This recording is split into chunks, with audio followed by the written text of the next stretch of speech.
ওচৰে পাজৰে ফটকা ফুটাওক বুলি নোৱাৰিলেহেঁতেন নকয় বিবেকে নকয় সেইটো আপোনাৰ ঘৰৰ পৰিৱেশ কালচাৰ সংস্কৃতি সেইটো মানৱতা নৈতিকতা মূল্যবোধ সেয়া নকয় কিন্তু দুৰ্ভাগ্যৰ কথা হ'ল জুবিন গাৰ্গ হয়তো আপোনাৰ ঘৰৰ মানুহ নহয় কিন্তু আজি জুবিন গাৰ্গ এনেকুৱা এটা সত্তা হিচাপে আমাৰ মাজৰ পৰা গুচি গৈছে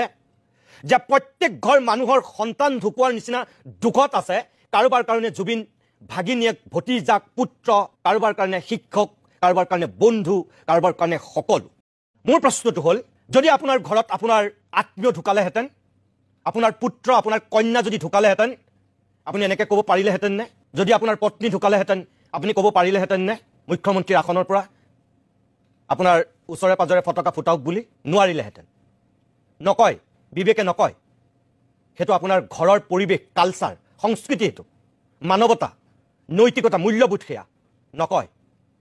কিন্তু দুৰ্ভাগ্যৰ কথা হ'ল জুবিন গাৰ্গ হয়তো আপোনাৰ ঘৰৰ মানুহ নহয়